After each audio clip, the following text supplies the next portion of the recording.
Salut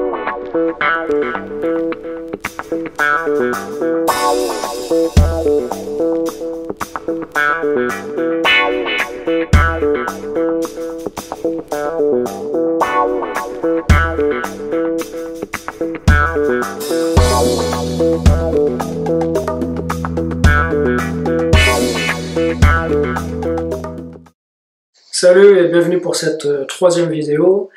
Avant de commencer, je tenais à tous vous remercier, à tous ceux qui m'ont laissé des messages, qui me soutiennent, tous les nouveaux abonnés qui sont de plus en plus nombreux sur ma chaîne que je viens juste de lancer. Voilà, ça me fait beaucoup plaisir. Continuez à me suivre, c'est sympa quoi, voilà. Donc merci à tous. Pour cette vidéo, je tenais à aborder quelques points techniques.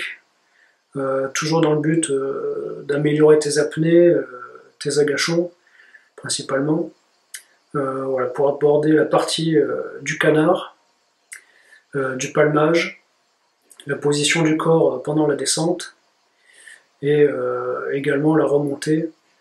Il y a quelques points techniques, je pense qu'on pourrait améliorer. Voilà. Donc le canard. Donc je pense qu'il y a beaucoup de chasseurs, comme moi le premier, qui dépensaient beaucoup d'énergie dans le canard, beaucoup d'oxygène. Et il y a beaucoup d'oxygène à économiser pendant cette phase du canard, avec juste un petit travail de synchronisation, toujours dans le but de s'économiser au maximum et faire des apnées plus longues. Donc pourquoi on dépense beaucoup d'énergie à ce moment-là? Tout vient du palmage. Voilà. Il y en a beaucoup qui palment juste après avoir fait son début de canard, hein, inclinaison à 90 degrés, on commence à descendre et là ça commence à palmer, alors que les palmes ne sont même pas encore entièrement dans l'eau. Du coup, dépenses énergétiques et d'oxygène énormes pour un rendement très faible. Et en plus, pour nous chasseurs, on fait du bruit en surface et ça fait fuir tous les poissons. Donc en fait, il n'y a rien de bon si c'est fait comme ça. Donc je vais te mettre, comme je suis un peu tout seul, je ne peux pas me filmer dans l'eau à faire mon canard et montrer la technique. Mais j'ai trouvé, en faisant une recherche, j'ai trouvé une vidéo qui l'explique très bien, faite par monsieur Stéphane Mifsud, un apnéiste qui a le record du monde d'apnée statique, et qui fait justement une démonstration de canard pour la version chasse sous-marine, et c'est super bien fait. Et c'est exactement ce qu'il faut faire. Donc le principe est très simple.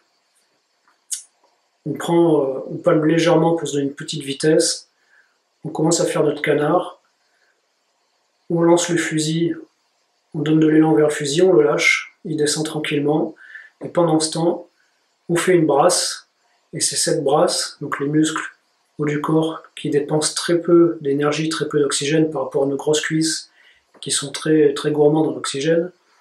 Voilà, juste une brasse qui va donner l'impulsion, la vitesse de départ. On se laisse descendre, et dès que les palmes sont entièrement dans l'eau, on commence à palmer avec beaucoup d'amplitude, juste pour conserver la vitesse de départ. Voilà.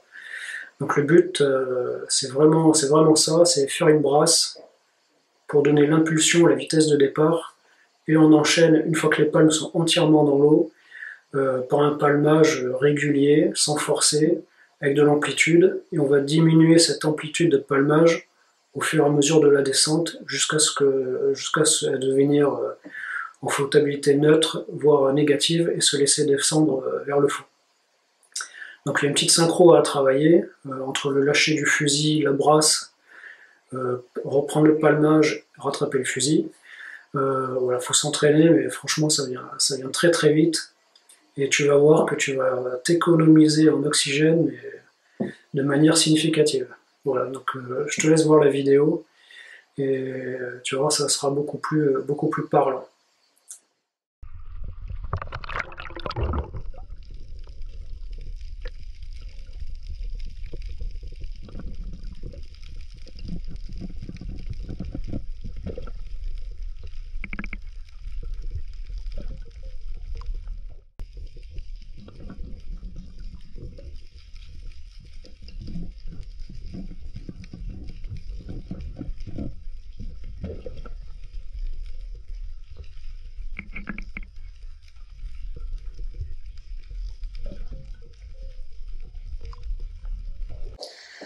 Voilà, donc tu as vu hein, cette technique de canard en lâchant le fusil, la brasse, on reprend le palmage, on reprend le fusil, et c'est parti, et tu as économisé beaucoup d'oxygène. Donc c'est vraiment le top, quoi.